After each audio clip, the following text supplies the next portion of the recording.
Shalom, selamat pagi, semangat baru bagi kita semua pendengar setia Sapaan Teduh GBKP Klasis Jakarta Kalimantan. Kita bersyukur boleh bertemu kembali dalam Sapaan Teduh di hari ini. Dan untuk memulai mendengarkan firman Tuhan, mari kita bersatu dalam doa. Bapa di surga, terima kasih untuk pagi ini. Terima kasih untuk penyertaan-Mu atas istirahat kami. Dan kami juga mau memulai hari ini dengan terlebih dahulu merenungkan sabda Tuhan. Berfirmanlah kepada kami Tuhan, dan biarlah Roh Kudus-Mu yang memberikan pengertian bagi kami. Dalam nama Yesus kami berdoa dan mengucap syukur. Amin. Firman Tuhan terambil dari Roma 1 ayat 20. Sebab apa yang tidak nampak daripadanya, yaitu kekuatannya yang kekal dan keilahiannya, dapat nampak kepada pikiran dari karyanya sejak dunia diciptakan, sehingga mereka tidak dapat berdalih. Sampai di sini pembacaan firman Tuhan.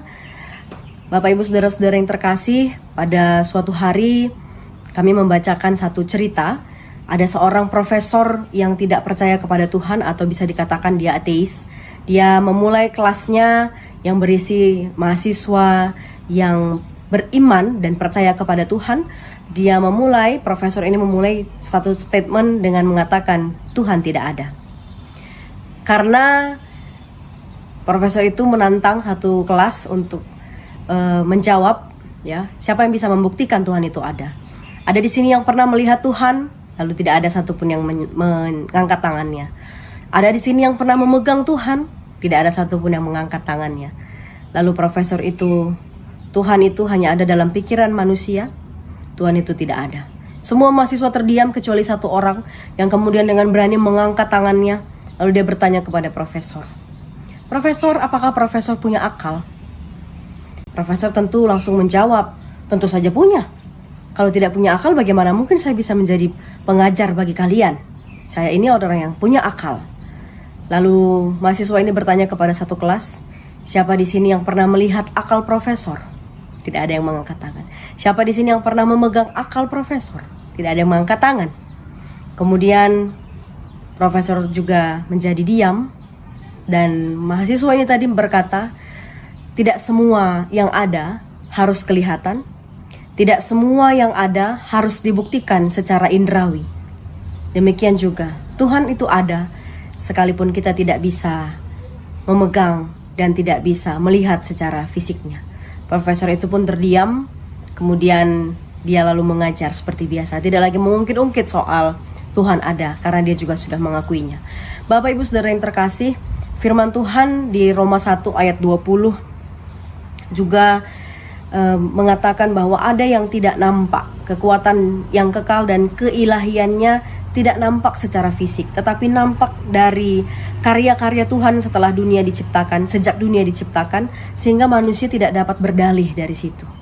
Bapak Ibu Saudara, memang benar, keilahian Tuhan Allah kita bukan sesuatu yang bisa diukur dengan satuan, baik satuan berat, satuan panjang, bukan juga bisa dipegang atau dilihat, tapi tidak terbantahkan. Ya, karena kita akui sebagai manusia yang adalah juga ciptaan Tuhan, bahwa dari ciptaan Tuhan yang ada di alam ini, kita bisa melihat betapa Tuhan itu luar biasa. Semua diciptakan pada tempatnya, semua diciptakan sesuai dengan jumlahnya. Ada posisi-posisi yang sudah tepat, ada siklus kehidupan yang begitu teratur, sehingga satu saja dari makhluk hidup ini dihilangkan, itu bisa merusak ekosistem. Ya, jadi sudah dilakukan, sudah ditata dengan sebaik-baiknya oleh Tuhan. Demikianlah kita melihat bahwa melalui ciptaannya, alam ini dan juga manusia kita sendiri, semua ini Allah sudah menyatakan dirinya sebagai Allah yang berdaulat. Dan karena itu kita manusia tunduk kepada kedaulatan itu. Tuhan sudah mengatur dunia ini, semua sudah sempurna diaturkan oleh Tuhan, dan itu sangat luar biasa. Maka sebenarnya bukan tugas kita, bukan tugas manusia membuktikan, mencari-cari bukti Tuhan ada atau Tuhan tidak ada. Tentu saja Tuhan ada, ya. Tapi iman kita juga berkata, dan kita mengaku, "Aku ada saat ini pun semua berkat Tuhan. Semua karena anugerah Tuhan saya ada sampai saat ini. Saya masih ada di tahun 2024 ini. Semua karena anugerah Tuhan. Tanpa Tuhan saya bukan siapa-siapa. Saya bukan apa-apa." Biarlah itu terus menjadi pengakuan kita.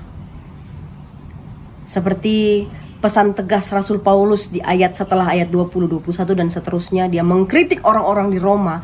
Banyak sekali waktu itu orang yang hidupnya tidak memuliakan Tuhan. Dia sudah tahu, dia sudah mengenal Tuhan itu berdaulat, Tuhan itu luar biasa menciptakan dunia ini, tapi mereka juga tidak hidup untuk memuliakan Tuhan. Ketika manusia merasa sombong, ketika manusia merasa dirinya hebat, pada saat itu Tuhan juga akan menunjukkan murkanya. Demikian ada dalam Roma pasal yang pertama. Karena itu Bapak Ibu Saudara yang terkasih, pada pagi hari ini kita diajak untuk senantiasa menjadikan Tuhan yang utama dalam hidup kita. Memulai hari dengan berdoa, memulai hari dengan membaca firman Tuhan. Karena kalau hanya berdoa tanpa mendengarkan firman Tuhan, berarti kita hanya ingin didengar tanpa mau mendengarkan Tuhan. Maka imbangilah berdoa dan membaca firman Tuhan. Jadilah orang percaya yang mau hidupnya dipakai oleh Tuhan. Amin. Mari kita bersatu dalam doa. Terima kasih Bapa di dalam surga untuk firman yang boleh menyapa kami pada pagi hari ini.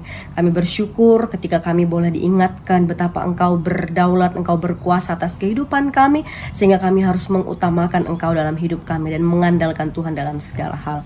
Pada hari ini Tuhan, kami mau berdoa untuk GBKP Runggun Samarinda, Perpulungan Sangatta, dan juga Pos PI di Kota Bontang. Tuhan kiranya memberkati pelayanan hamba-hamba Tuhan, pendeta vikaris kami yang ditugaskan di Samarinda, Sangatta, dan Bontang. Tuhan kiranya memberkati keluarga juga, dan Tuhan memberkati pertua diaken dan juga jemaat.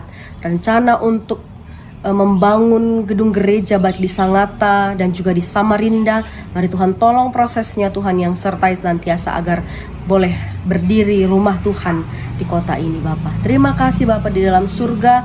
Kami mau serahkan kehidupan kami hanya ke dalam tangan Tuhan saja. Berkati kami, tuntun kami, dan mampukanlah kami melewati hari ini dan segala macam pergumulannya hanya dengan mengandalkan Tuhan saja. Inilah doa kami Bapa, dalam nama Yesus kami berdoa dan mengucap syukur. Mari Bapak Ibu Saudara kita ucapkan doa Bapa kami. Bapa kami yang di surga, dikuduskanlah namamu, datanglah kerajaanmu, jadilah kehendak-mu di bumi seperti di surga. Berikanlah kami pada hari ini makanan kami yang secukupnya, dan ampunilah kami akan kesalahan kami seperti kami juga mengampuni orang yang bersalah kepada kami.